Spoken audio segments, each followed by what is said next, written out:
Hey y'all, hi. I did my makeup, except that I forgot to put my mole back on, which I'm gonna do right now. I am sensing a bit of a sea change here at the beginning of 2025 for me and makeup, and therefore for me and this kind of integral part of what I do for work. For the past couple of years, probably just as a result of lifestyle changes, my stage of life, I've been most into makeup that doesn't really read as makeup, and I've been the most into extremely natural makeup to the point where it's like my face but better almost. The passion has still been there, but it's been more for like the clean utilitarian side of beauty. Lately, I've really been wanting to turn looks. Like I've been wanting to apply conceived of makeup looks. I still have the desire for that freshness, the ease of wear, and I still really want to feel like myself and feel like I'm in my own skin. So it's like, how are those things going to evolve together? What's going to be born out of kind of the combination of old and new? This video is like tiptoeing into that question. I hope you enjoy it. If you like it, I hope you'll subscribe. And now let's get into the meat of the video. This video is sponsored, once again, my friends, by Ritual, the only prenatal vitamin that didn't make me feel sick and the only postnatal that I even considered. I find that it's actually a pleasure to take Ritual vitamins. They're beautifully designed. They're like little pieces of stained glass. I think about that every time I take them. It feels like something special and lovely to take my vitamins these days. And most importantly, they don't upset my stomach, which multivitamins have done all my life. It's partly because they're lightly coated with peppermint oil, so they taste and smell like a fancy candy cane, like a high-end candy cane. And there's a lemon version too, in case you don't like mint. But it's also because they are delayed release capsules designed to be gentle on the stomach, and they totally work. No nausea. And of course, they have the exact ingredients that I was looking for after going on a search. I went on a particularly intensive search specifically for prenatal vitamins. All of the ingredients are rigorously selected and traceable. They have high sustainability standards. The ingredients are non-GMO, gluten-free, allergen-free, all of that. I was so glad when I found the prenatals, and it was a no-brainer for me to continue with Ritual's Essential Postnatal. And Ritual has something for everyone. They have supplements for gut health. They have this one, Hyacera, for skin health, which I'm about to start taking. Smells like vanilla, real vanilla. I'll definitely report back about Hyacera after I've been taking it for 90 days. It's clinically proven to reduce wrinkles after 90 days. So I'm a big fan of Ritual. You can do a subscription with them so you don't have to remember to reorder, which is really great. And check the description box below for a link that will give you 25% off of your first order at Ritual. Thank you so much, Ritual, for sponsoring part of this video. Now for the makeup. Okay, here we are. I'm feeling inspired. I have a vision of a version of wearable editorial makeup that will suit me in my 40s, which are about to begin. I'm gonna put things on while I tell you this. I'm just using a little bit of this. I almost think 2 pumps is too much. Merit Great Skin. I really love using the Merit Great Skin Glow Serum when I've put on all of my skincare for the day, well in advance of getting ready to put on makeup. And then I sit down to do the makeup on my skin. It's moisturized by the skincare, but it's kind of dry on the surface, and I want it to have more that bouncy, mochi texture. You know what I mean? I want it to be a little bit more biddable, more receptive to product. So just pressing a little bit of the Great Skin Serum in kind of wakes my skin back up and wakes the skincare back up, you know. But too much and it can get slick, can get a little oily. The vision I have is of incorporating some color once in a while, like some color and texture, things like glitter, some of those Gen Z makeup elements, Euphoria makeup elements, but keeping it overall minimal, calm, and very balanced so that I can carry it off, you know. And today I'm excited about doing something unusual for me on the eyes, but first I want to get makeup onto my skin. A little bit of this Topicals Scar Filling Primer pressed into the skin under my eyes where my pores just haven't been looking very good lately, and a little bit on the fine lines of my forehead and the texture on my chin. Now I'm going in with the L'Oreal Prime Lab 24-hour redness erasing primer, just a thin layer, and spreading it out with the Rephr LC03, which is a pretty fluffy base brush, so it's spreading the product even thinner. This is capable of color correcting more powerfully, but I'm going in thin layers today because I just don't want that much makeup on my skin. I'm putting a little bit on this burn on my neck. I burned my neck on the wood stove about a week ago. It's healing up pretty well, but clearly it's still there. And my third priming step, Auric Glow Lust in Morganite, which is a wonderfully light, bright shade and wonderfully neutral. It's a smoothing and hydrating, highlighting product. A little bit goes a really long way, and as you can see, it's super glowy. I squeezed out more than I think I needed because I was trying to show you the texture and the color close up. So I ended up putting it even up onto my forehead, really on most of my face, right? Most of the planes of my face, which I feel like I can do with Glow Lust because even though it's a highlighter, it also softens texture and fine lines. It doesn't highlight them and make the texture look deeper like a lot of highlighters do. So, I mean, look at my forehead. I do have a lot of lines on my forehead since I'm about to turn 40. I think I am going to wade into the dubious waters of cosmetic dermatology. I might try Botox for the first time in my life pretty soon. And of course, I'll let you know if I do that and I'll let you know how it goes. But for now, I haven't ever. And it's almost like my forehead looks smoother because of Glow Lust. It's really amazing. Wow, I can't stop going like this. And clearly I need some concealing product to really even out my skin tone and make it a bit brighter, more like the rest of my body, you know, but not much. I love that. I love when the priming products that I've used have diffused texture, brightened the planes of the face, neutralized redness, really made it so that I can use a light touch with the heavy duty makeup. The main makeup that I'm going to use on my face isn't that heavy duty. I know I've done nothing but sing the praises of this product since I tried it months ago, like halfway through last year, but I have a new tube of the Breif concealer in the shade 01. So brightening, the same as what I just said about Glow Lust, kind of creamy and glistenifying, but also blurring. It's like the perfect finish, the perfect product. The color is beautiful, but the coverage isn't too intensely heavy. So it's perfect for those parts of my face where I'm not trying to really conceal all that much, but rather just even out the tone and make the skin itself look really good. For the sides of my face though, where I have more scarring, which I also might try to address when I wade into the dubious waters of cosmetic dermatology. For that, I'm using the Armani Luminous Silk Concealer in the shade 2. It's a slightly heavier coverage and it's a slightly darker shade. So I'm getting a little bit of, just ever so little bit of a contouring effect as well by putting that slightly darker shade on the sides of my face there. And then spot concealing where I need the most coverage using the NARS Soft Matte Complete Concealer in the shade Chantilly. So that's the redness around my nose, a couple of spots on my cheeks that are still showing through, and that burn on my neck. I'm also going to tap a little bit of this NARS powder and Cliff onto that concealer on the burn on my neck to set it. I don't feel like I really need to do that anywhere else on my face though. I'm enjoying the glisten of the Glow Lust. I'm so happy with that. I feel like this is a great canvas from which to explore something with a little spice, something with a little statement, but without going too far. That's the Breif. I think I want to get a little something in my brows first though. I'm going to try not to overdo it. I think for what I'm going to do today, I want to keep a light brow. Yeah, I think I'm going to go in with the Refi Brow Gel. I'm using that just to kind of get the brow hairs up out of bed, wake them up. And now I'm going to go over that with the merest bit of this dark brown fiber building brow gel from Typology.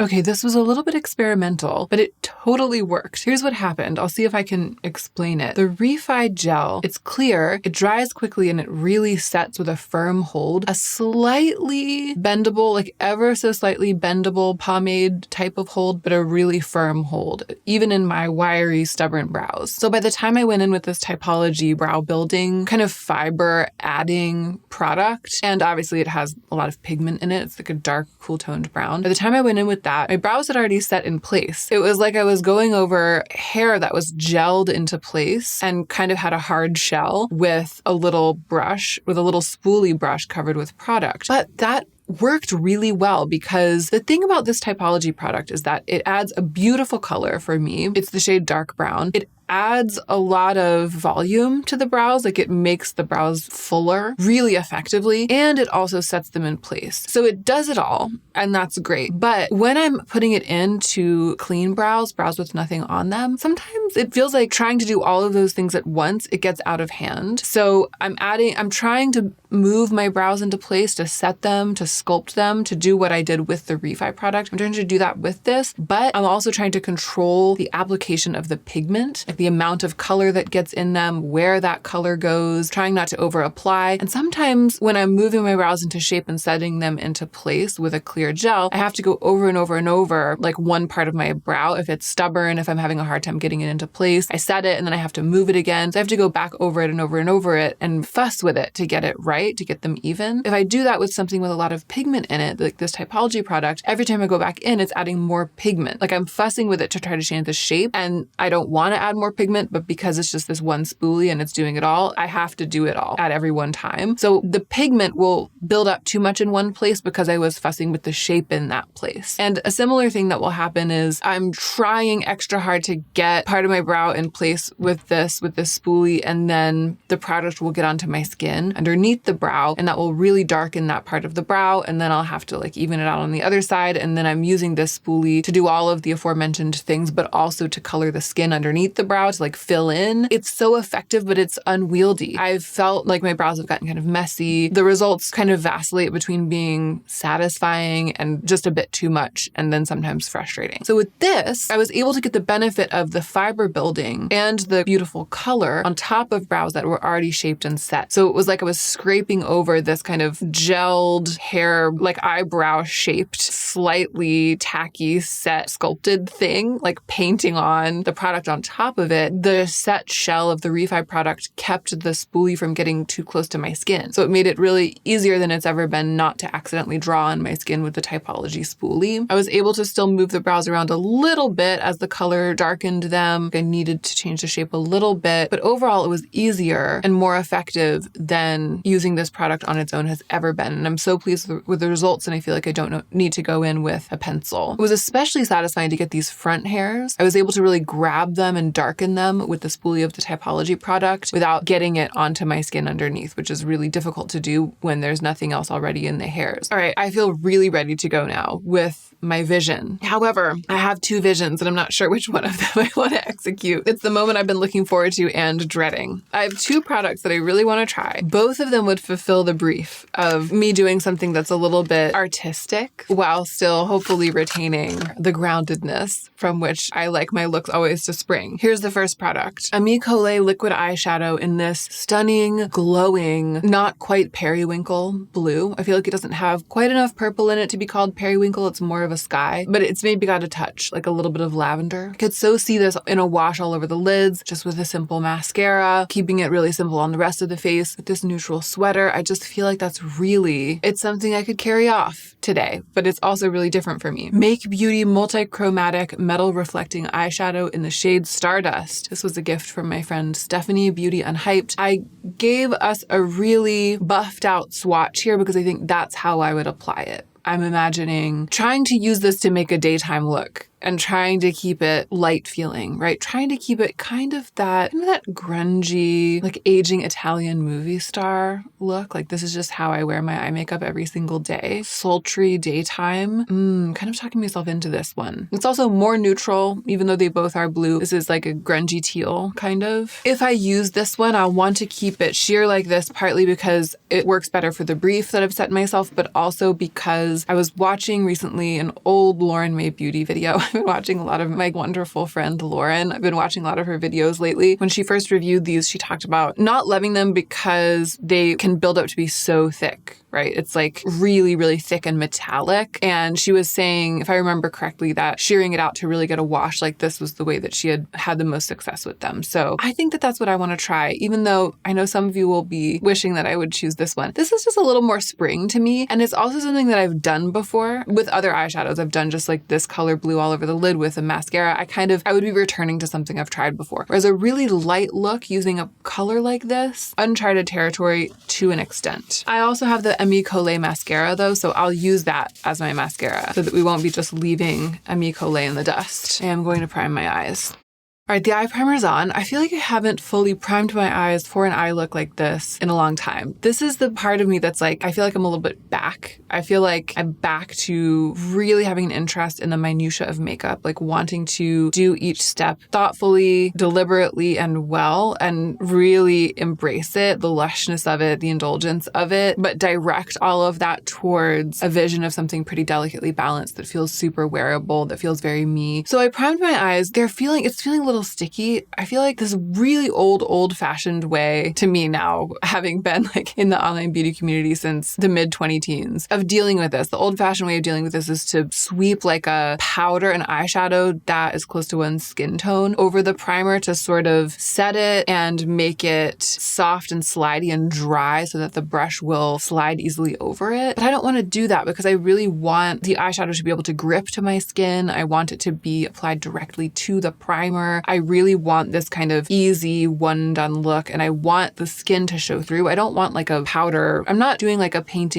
by number with a bunch of different little powders all on a tiny little swatch of skin. That's not the kind of makeup I'm doing. But I would be worried about going straight in with that eyeshadow right on this sticky primer. So I'm giving it time to dry. I'm using this Refreshodo brush. They're kind of paintbrushy. It's got nothing on it except for maybe whatever's clinging to it from the last time I used it. I'm just going to brush essentially like a dry, empty brush over that primer just to try to get it sort of dry. It's like I'm buffing it to dry it down with the bristles of the brush. I feel like I'm going to have a better result from doing this. Now, I've never used this, so I don't know how it's going to behave. Really, my fear is doing too much. It's so thick on the finger, right? It builds up so thickly. I'm actually going to buff it out on the back of my hand first and then buff it onto my lids with my finger. It's really the littlest amount. I'm having fears as I do this. I'm tapping it on, getting only the faintest shadow of a bruise of a stamp of eyeshadow on each lid. And I'm remembering I don't like cool toned eyeshadow. I don't like blue eyeshadow. I am just worried that it's going to be a lot. And so I'm keeping it that faint, right? I'm keeping it that really faint, really easy color. And now I kind of like it. Now that I step back and I see it, we've kind of lost the teal, right? It's not very much. I'm still just continuing to go over with that same finger that I buffed out on the back of my hand. I haven't dipped back into the product yet, and then doing a bunch of buffing with the brush. So I really like it right now. I actually feel like this is, because a slightly cool toned gray is so interesting. It's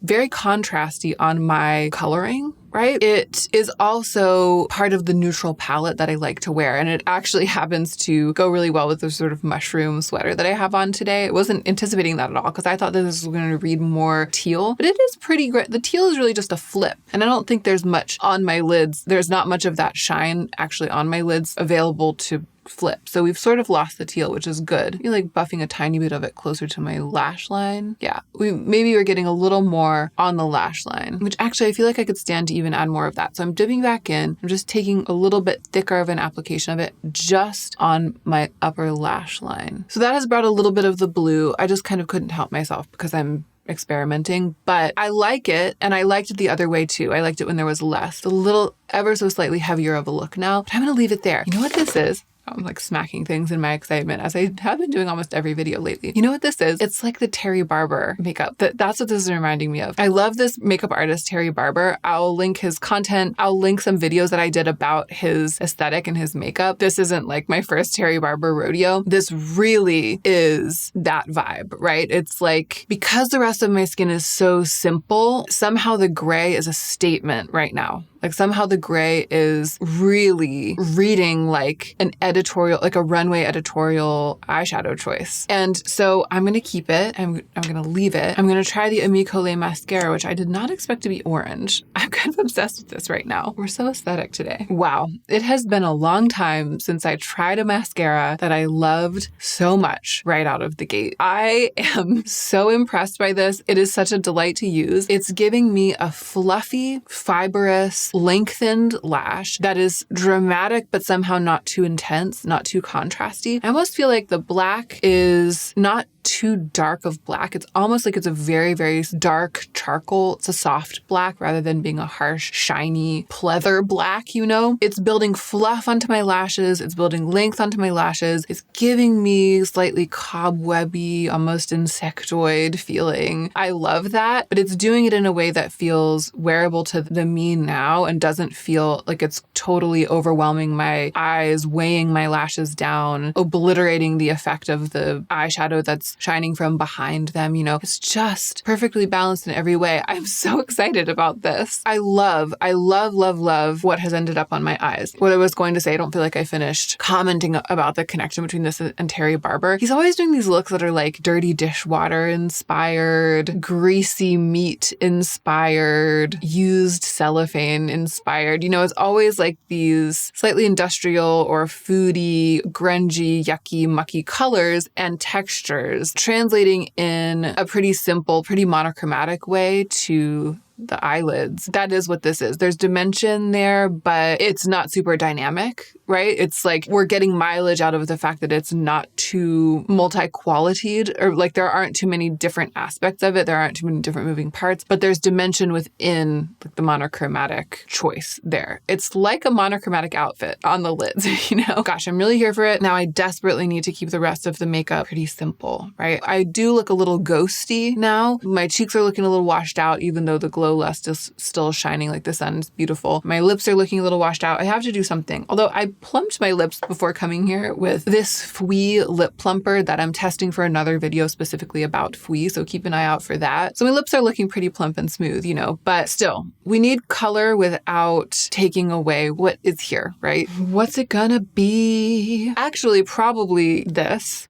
Just the merest swipe of the Rabanne Love Balm in Soul Kiss without removing the Fui lip plumper. So it's a mixture of the two things. I usually would remove a lip plumper, but that one had kind of done its work and sort of soaked in enough that I didn't feel like I needed to, which is nice. All right, so that added some color to my lips without taking away from the kind of overall natural, faded, monochromatic look of the makeup. And I need to do the same thing on my cheeks. I'm afraid. I feel like I could easily do too much on the cheeks, could easily go too far. And in fact, here's what I think I need to do. So this is Merit Bespoke. This is like the blush that I have been using. It's pretty natural, and I think that it's basically the same as what I put on my lips, but for my cheeks. However, I'm so afraid of going overboard, and I'm gonna mix it with some concealer. That did it. That brought life back to my face. You're not really like seeing blush on me, you know? I am feeling a little bit too glowy overall here at the end. I'm gonna take this other brush. For some reason, I can't find the foundation brush I used. Like, it's been here. I didn't drop it. I feel like it's right sitting here before me on the table and I can't see it. I just grabbed this other one. I'm using it in the powder, just in a couple key areas to kind of tone down that shine and melt everything together. Auric Glow Lust is so powerful, and I put a lot of it on, so it was just like really, really shining through. I just washed and dried my hair this morning, so it's still figuring itself out. I'm not sure. I feel like with this length, with this cut, every other time I wash and dry it, which is about once a week, and I put in a little bit of gel, which is called A Curl Can Dream. Put it in, and then I use the diffuser to kind of heat set the curls and make it as wavy as possible, and then they sort of collapse over the course of the week. Every other time I do it, it looks amazing, like really natural, effortless, very flattering. And the opposite time, like every other time, it just doesn't work. For some reason, like it's just not it, and I can't quite tell. It was not it last time, but it seems like it's not it this time either.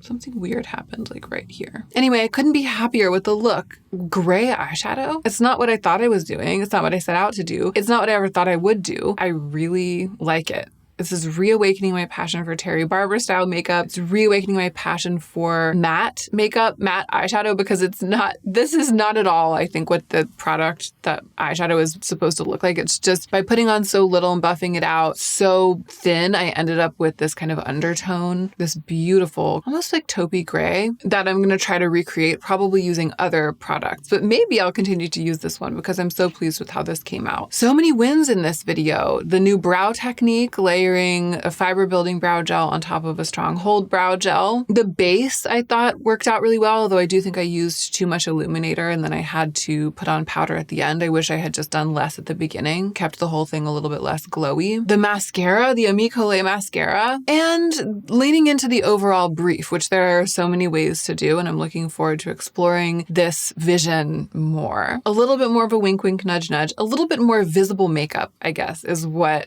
I am wanting, like a little bit more makeup for its sake, for the sake of loving wearing makeup, but keeping the reins on enough so that that artistic passion doesn't lead me out of the realm of like what I feel comfortable wearing in the day-to-day and what really feels like me in the day-to-day. I hope you enjoyed it too. Stay tuned. Thank you so much for being here today. Thank you, as always, so much for being here. And don't forget to take extra good care of yourself so that you can be the most effective version of yourself as you do your work in the world.